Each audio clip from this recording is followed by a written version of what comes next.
Hey, it's your boy Ron Big Black Garrett. I wanted to touch on a subject today that most black people are afraid to touch on. But you know your boy, he ain't afraid of nothing. God does not give us a spirit of fear, but of power and of love and a sound mind. That's what your boy has. So, let me get right to it. Let's talk about racism.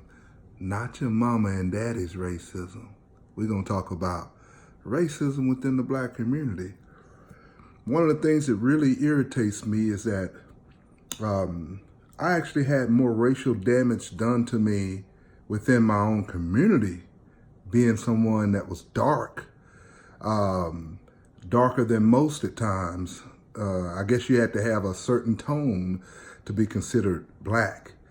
And if you went past that tone, you got made fun of. My brother, who's even darker than I am, got made fun of. And, a lot of those scars, I never had really, I had a few racist incidents with white people growing up, but it was constant in the black community. Constant. With the name calling and the degradation and all of these other things. We see it going along with our women right now, being called bitches and hoes all the time and them dancing to the music that calls them that, That makes no sense to me.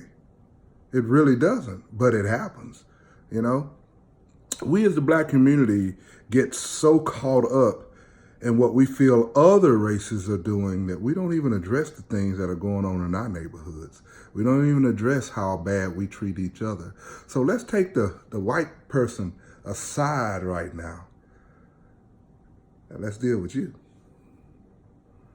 Let's go and stop calling our women and allowing and teaching our kids that it's okay.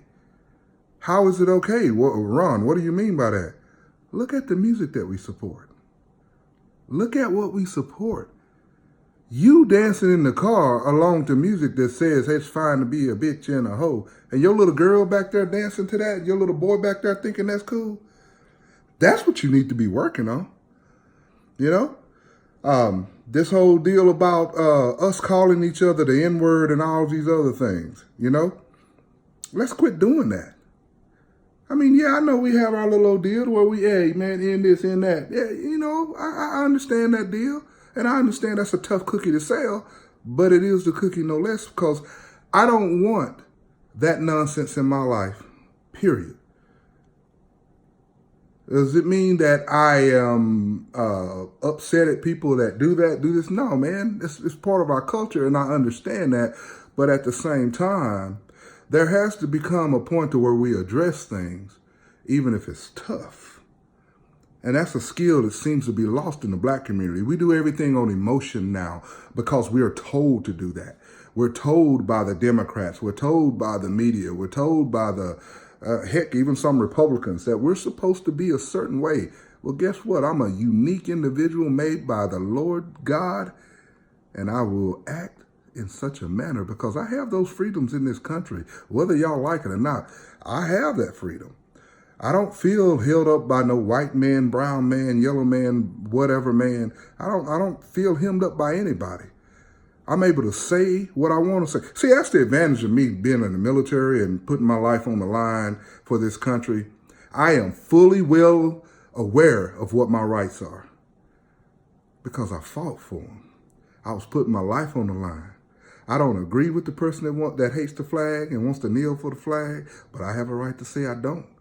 I don't give a rip what the rest of the black community thinks about that.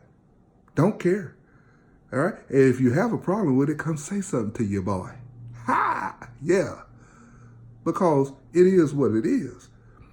I've seen men and women come back overseas underneath that flag, giving their life up. So for you to tell me,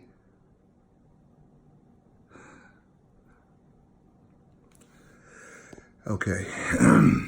Anyway, let's deal with the racism in our own community. Let's deal with the problems in our own community. Let's apply Jesus to everything. See, that's what the problem is. We're trying to do it with all this talking, all of this running around, trying to make white people feel bad, trying to make Republicans feel bad. lifting up the Democrats as if they have some moral compass when historically it's shown that they don't. They're just another group of politicians. I lump them all into the same cake batter and bake a cake with them, and it's called a cake of nonsense. They're politicians. They come around every 4 years, stirring up things and telling you you have to vote a certain way. That's pure racism, and you many of you guys don't even see that. You're supposed to do something because you're black. You're being told what to do. You might as well have a massa. Yet you want to get mad at me because I'm a free thinker? I listen to the Trumps of the world. I listen to Republicans. I listen to Democrats. I listen to liberals. I listen to conservatives. You want to get upset with me because I take a little bit of each and I'm okay with that? I don't understand where you understand what freedom is. You see, I know what freedom is. I've served around the world, and trust me, when I came back to the U.S. after my first 4-year tour in Korea, I got off on the tarmac. The first thing I did was see my beautiful wife in this real nice sundress. Oh my gosh, it was clinging to her just right. Oh, get distracted. But I got off that plane and I kissed the tarmac because being away from this country for so long, I realized that with all the challenges that I had growing up as a black man in America, all of them, this still was the best country that a black person can grow up in. Now, if you don't believe me, go around the world and see what I've seen. Some of these countries y'all think are so progressive, go over there and see how you're treated. You know, there are some countries that you can do pretty well in, but a lot of them are pretty close to this country. Not as many freedoms as we have, and we're losing ours daily, you know. But we need to get out of this mentality that we have to be like our community says we have to be. We are sure should respect our culture. We should lift up when we have champions come along. Champions like Candace Owens, you know, strong black woman. But she's vilified because she doesn't walk the party line with the Democrats, you know. And it's just amazing to me how we can cut a person off of my community. We can have support them. And then once they say, oh, well, you know what? I don't agree with the Democrats. All of a sudden, they're not black no more. I always challenge those people to tell me, give me a reason. Because I had one person tell me that, this is my family member. Oh, we done pulled your black card. Number one, Negro, you ain't pulled nothing from me. I dare you to come take something out of my hand. You better be glad that I gave my life to Jesus a while back, because a lot of you guys that talk all this nonsense on Facebook, if you knew the guy I was before I gave my life to Jesus 12 years ago, you wouldn't say a thing to me.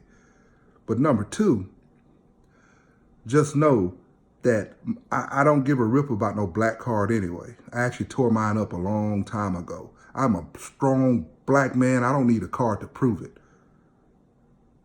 What I do is I actually have a Jesus card now. It's a card that ain't got no attachments, no strings, no attachments. All I got to do is love Jesus, and I'm a part of the family. Gave my life to him. So let's deal with this racism thing. Let's deal with the issues in our community. We can't go and clean somebody else's house up and not clean our own house up. Let's clean up this nonsense. Deal with these people who are calling people. Be just as upset with the man that's calling someone, calling a young lady a bitch and a hoe as you are with someone being racist. And I use those words, those inflammatory words. I use them on purpose. I normally don't use those type of words, but this video right here is going to show you how I truly feel about this nonsense. And it's how I react to inner city ministry. It's what I do. I don't sugarcoat anything, because people need to understand the truth. And the truth is that we in the black community want to blame everybody else for everything. Don't get me wrong. There's some blame there. But there's things that we can take care of too. And we're not dealing with them because we've become lazy. And it's time to stop. I love you. Don't care if you're mad at me or not. I sleep very well because I'm an intelligent black man. Peace.